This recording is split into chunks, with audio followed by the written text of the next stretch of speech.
Peter Thiel एक बार Stanford university में एक लेक्चर दे रहे थे। तभी वहाँ पर बैठा हुआ एक स्टूडेंट जिसका नाम ब्लैक मास्टर था, वह उस लेक्चर का नोट्स बना रहा था। लेक्चर खत्म होने के बाद उसने उस नोट्स को अपनी फ्रेंड जोन में शेयर किया। वह नोट्स लोगों को इतना पसंद आया कि वो नोट्स बहुत जल्दी पूरे कैंपस में फैल गया। इसके बाद पीटर थिल ने ब्लैक मास्टर के साथ मिलकर एक किताब लिखी जिसका नाम 0 to 1 है। यह बुक बिजनेस के पॉइंट ऑफ व्यू से सबसे बेस्ट बुक में से एक है। यह बुक एक स्टेप बाय स्टेप गाइड है जो आपको बताएगी अगर आप एक स्टार्टअप करना चाहते हैं तो उसे कैसे शुरू करें।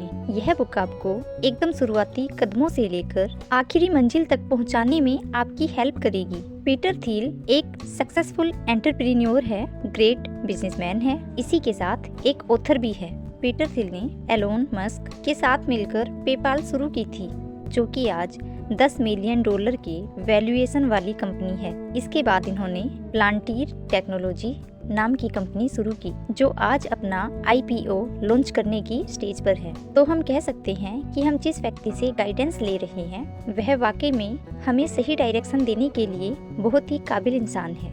0 से 1 तक जाने का मतलब है कुछ न होने से कुछ होने तक पहुंचना। यह एक बहुत बड़ी जंप है, बल्कि ये 1 से 100 या 1 से 1000 तक पहुंचने से भी बड़ी जंप है। 0 से 1 तक जाना एक मैजिक ही है जो आपको डार्कनेस खत्म करने में मदद करता है। इस बुक में पीटर ने टेक्नोलॉजी स्टार्टअप के लिए अपने अनुभव की बात की है। उन्होंने इस संबंध में अपने आइडिया और सजेशंस भी दिए हैं। हेलो दोस्तों, आरती 24 में आपका स्वागत है। आज की हमारी बुक समरी रहेगी 0 to 1। तो चलिए शुरू करते हैं अपनी book summary. What is 0 to 1? Author ने बताया है कि हम अपने बिजनेस को लेकर 2 डायरेक्शन में जा सकते हैं। पहला डायरेक्शन है 0 से N की तरफ और दूसरा डायरेक्शन है 0 से 1 की तरफ। 1 दिखाता है सब कुछ मौजूद होना, जबकि 0 दिखाता है कुछ भी मौजूद ना होना। मान लीजिए कि मार्केट में पहले से बहुत सी ऐसी कंपनियां हैं जो कोल्ड ड्रिंक्स बनाती हैं, तो ये 1 की स्थिति दर्शाता है। यहाँ सब कुछ पहले से मौजूद है। आपको इस मार्केट में सब कुछ पता है। बोतल कैसी होनी चाहिए, कोल्ड ड्रिंक्स का टेस्ट कैसा होना चाहिए, कहाँ पर ये बहुत ज्यादा बिकती है, इसका कितना बड़ा मार्केट है, इसकी फैक्ट्री लगाने के लिए क्या क्या चाहिए। ऐसी स्थिति में अगर आप कोल्ड ड्रिंक्स बनाने का बिजनेस स्टार्ट कर रहे हैं तो आप 1 से N की तरफ जा रहे हैं। मतलब कि जो चीज पहले से मार्केट में थी आप उसी चीज की एक और कॉपी बना रहे हैं। एक वाक्य में अगर कहा जाए, आप कोई ऐसा काम कर रहे हैं जिसको कैसे करना है इसका पूरा नॉलेज आपके पास है, तो आप 1 से N की तरफ जा रहे हैं। इसके अपोजिट 0 से 1 की तरफ जाना क्या होगा? जब आप इनोवेट करके कोई ऐसी चीज बना रहे हैं जो पहले से मार्केट में नहीं थी, तब आप 0 से 1 की तरफ जा रहे हैं। ऐसी स्थिति में आपके सामने बहुत सी अनप्रेडिक्टेबल होंगी। आपको नहीं पता होगा कि ये काम कैसे करना है, क्या ये सक्सेसफुल होगा या नहीं। लेकिन एक बहुत बड़ा बिजनेस खड़ा करने के लिए आपको 0 से 1 ही जाना होगा। What is a market monopoly? Peter Thiel ने जब पेपाल की शुरुआत की तो मार्केट में किसी और ने सोचा ही नहीं था कि कोई ऐसी सर्विस बनानी चाहिए जो पूरी दुनिया में पेमेंट सिस्टम को एकदम इजी बना दे। दूसरे लोग इस डायरेक्शन में सोचने में सक्षम नहीं थे। इसीलिए पेपाल आज मार्केट में मोनोपोली है। बिजनेस फुल स्पीड में तभी ग्रो करता है जब उसकी मार्केट में मोनोपोली हो। आपको अगर इकोनॉमिक की थोड़ी सी भी जानकारी है तो आपको मोनोपोली और परफेक्ट कंपटीशन का कंसेप्ट पता होगा। मोनोपोली वह सिचुएशन होती है जहां किसी प्रोडक्ट का मार्केट में सिर्फ एक ही सेलर होता है। ऐसी कंडीशन में मोनोपोलिस्ट पूरे मार्केट को कंट्रोल में रख सकता है। वहीं परफेक्ट कंपटीशन वह सिचुएशन होती है जहां मार्केट में एक ही चीज के बहुत से सेलर होते हैं। सभी सेलर्स को मार्केट के साथ चलना पड़ता है। कोई अपनी प्राइस बहुत ज्यादा नहीं बढ़ा सकता क्योंकि कस्टमर फिर वही चीज दूसरे सेलर से कम दाम में खरीदने चला जाएगा। हमें पढ़ाया जाता है मोनोपोली कस्टमर के लिए बहुत नुकसानदायक होती है क्योंकि कस्टमर को मोनोपोलिस्ट की मुंह मांगी रकम देनी पड़ती है। मोनोपोली के कारण दूसरे छोटे छोटे बिजनेस खत्म हो जाते हैं। वहीं परफेक्ट कंपटीशन में कीमतें भी कंट्रोल में होती हैं, प्रॉफिट भी सब बराबर कमाते हैं। स्कूल और कॉलेज में पढ़ाई गई बाकी बातों की तरह ये बात भी एकदम गलत है। ऐसा क्यों? चलिए समझते हैं। सबसे पहले तो परफेक्ट कंपटीशन कीमतों को गिराता है। इससे बिजनेस का प्रॉफिट कम होता चला जाता है। जब बिजनेस कम कमाएगा तो वह अपने एम्प्लॉइज को भी कम सैलरी देगा। वहीं अगर बिजनेस कोई कंपटीशन फेस नहीं करेगा तो अपना ध्यान अपने एम्प्लॉइज के वेलफेयर में भी दे पाएगा। गूगल इस चीज का जीता जागता उदाहरण है। मोनोपोली ऐसे ही नहीं बन जाती। जब कोई बिजनेस सुपीरियर क्वालिटी का सामान बेचता है तभी कस्टमर्स दूसरे सस्ते प्रोडक्ट की जगह उसके प्रोडक्ट्स के लिए ज्यादा कीमत देने को तैयार होते हैं। एप्पल इस बात का उदाहरण है। ऐसा नहीं है कि मोनोपोली को हटाया नहीं जा सकता। मोनोपोली बनाए रखने के लिए लगातार अच्छे प्रोडक्ट्स बनाते रहना पड़ता है, वरना कोई और छोटा सा बिजनेस अच्छे प्रोडक्ट्स बनाकर मोनोपोली को हटा सकता है। इसीलिए मोनोपोली वैसी नहीं है जैसी स्कूलों में बताई जाती है। हर बिजनेस को हमेशा एक मोनोपोली क्रिएट करने की कोशिश में रहना चाहिए। वो कैरेक्टरिस्टिक्स जो 0 से 1 की तरफ जाने वाले हर बिजनेस में होते हैं। अगर आप कोई नया बिजनेस स्टार्ट कर रहे हैं तो उसमें ये कैरेक्टरिस्टिक्स होने चाहिए। New business proprietary technology. Proprietary technology मतलब ऐसी टेक्नोलॉजी जो सिर्फ आपके पास हो, इसका ट्रेडमार्क और कॉपीराइट सब आपके पास हो, जिससे कोई और उस टेक्नोलॉजी को यूज न कर पाए। अगर ऐसा होगा तो आपके कंपटीटर उस प्रोडक्ट की कॉपी नहीं बना पाएंगे। लेकिन आपकी टेक्नोलॉजी आपके कंपटीटर से कम 10 गुना अच्छी होनी चाहिए। अगर आपकी टेक्नोलॉजी दूसरों से थोड़ी ही अच्छी होगी तो आपका प्रोडक्ट भी दूसरों के प्रोडक्ट से थोड़ा ही बेटर दिखेगा। फिर इसको बेचने में आपको दिक्कत ही होगी। एग्जाम्पल के लिए हम अमेज़न को देख सकते हैं। जब अमेज़न स्टार्ट हुई तब वह किसी भी बुक स्टोर से 10 तो क्या सैकड़ों गुना ज्यादा बुक ऑफर कर रही थी। Second characteristics for new business network effect. Network effect वह फिनोमिना होता है जिससे कि एक प्रोडक्ट के जितने ज्यादा यूजर बढ़ते जाते हैं उतनी ही ज्यादा उस प्रोडक्ट की वैल्यू भी बढ़ती जाती है। जैसे कि फेसबुक, जब सबसे पहले आपके किसी फ्रेंड ने फेसबुक पर आईडी बनाई होगी तब उसके लिए वहाँ ज्यादा कुछ नहीं होगा, इसीलिए उसने अपने बाकी लोगों को भी फेसबुक चलाने का सजेशन दिया होगा।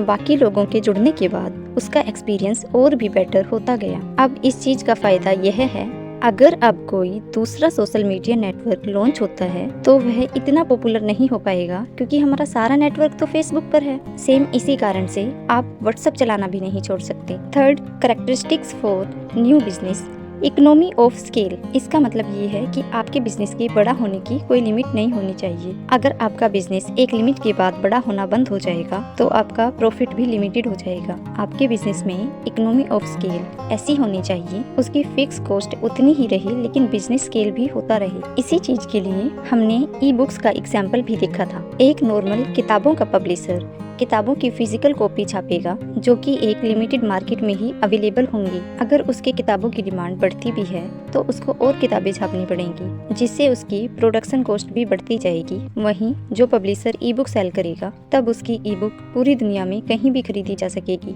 ज्यादा डिमांड होने पर न कभी उसका स्टॉक खत्म होगा न ही उसे दोबारा किताबें छापनी पड़ेंगी। तो इस टाइप की इकोनॉमी ऑफ स्केल आपको भी अपने बिजनेस में रखनी पड़ेगी। Fourth characteristic for new business branding. आपके बिजनेस का एक ब्रांड होना बहुत जरूरी है क्योंकि लोग अपने आप को ब्रांड इमेज से जोड़कर देखते हैं। फिर जो ब्रांड उनकी पर्सनैलिटी से मैच करती है वे उस ब्रांड के लॉयल कस्टमर बन जाते हैं। एग्जाम्पल के लिए हम फास्ट ट्रैक को ले सकते हैं। टिटैन वैसे तो हर एज ग्रुप के लोगों के लिए प्रोडक्ट बनाती है, लेकिन उसने फास्ट ट्रैक की पोजीशनिंग कुछ ऐसे की है, वह ब्रांड पूरे तरीके से यंगस्टर्स के लिए बनी हुई दिखती है। इसीलिए कॉलेज स्टूडेंट्स फास्ट ट्रैक के प्रोडक्ट्स ज़्यादा यूज करते हैं। लेकिन ब्रांड बिल्ड करने से पहले आपको अच्छा प्रोडक्ट बनाना जरूरी है। अगर आपका प्रोडक्ट खराब होगा तो कितना भी पैसा आप मार्केटिंग में खर्च कर दो, इसका फायदा आपको नहीं मिलेगा। माइक्रोमैक्स के एक्स-मैन के हीरो हग जैकमैन को अपना ब्रांड एम्बेसडर बनाया था, लेकिन बिना अच्छे प्रोडक्ट्स के कंपनी केवल हग जैकमैन के सहारे कुछ नहीं कर पाई। The secret for 0 to 1।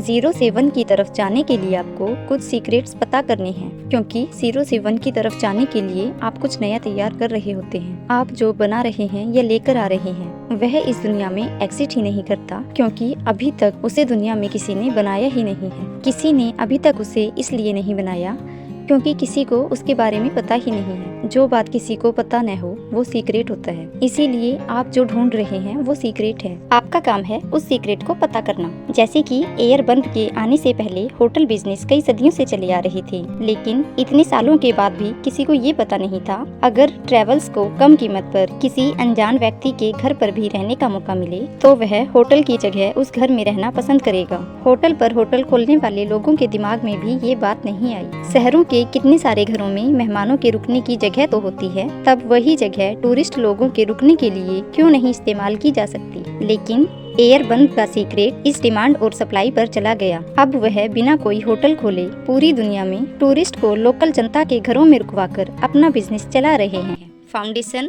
Of the company ऐसे इंसान के साथ करें जिसे आप पहले से जानते हो, जिससे आपकी अच्छी बनती हो, वरना छोटी छोटी कहासुनी के कारण आपकी कंपनी बर्बाद हो जाएगी। कंपनी की ओनरशिप, पोजीशनिंग और कंट्रोल में कोई कंफ्यूजन न होने दें। यह बात हमेशा क्लियर रखें। कंपनी का लीगल ओनर कौन है, रोज के ऑपरेशन कौन संभालेगा, कंपनी के बाकी बाहरी अफेयर कौन देखेगा। ऐसा करने से भी आगे झगड़े होने के चांसेस कम होंगे। हमेशा फुल टाइम एम्प्लॉइज को ही हायर करें। पार्ट टाइम जॉब करने वाले लोगों से आपकी कंपनी की प्रोग्रेस में कोई फायदा नहीं होगा, इसीलिए उनके ऑब्जेक्टिव्स भी आपकी कंपनी को आगे बढ़ाने के लिए नहीं होंगे। कंपनी के फाउंडर या सीईओ को बहुत ज़्यादा सैलरी अलॉट नहीं करनी चाहिए। अगर सैलरी बहुत ज़्यादा होगी तो कंपनी के इनिशियल टाइम में कंपनी का कैश सैलरी देने में ही चला जाएगा। अगर कंपनी का सीईओ खुद को ही ज़्यादा सैलरी दे रहा है, उससे यह दिखाई देता है उसका इंटरेस्ट कंपनी को आगे बढ़ाने में कम और पैसे कमाने में ज़्यादा है।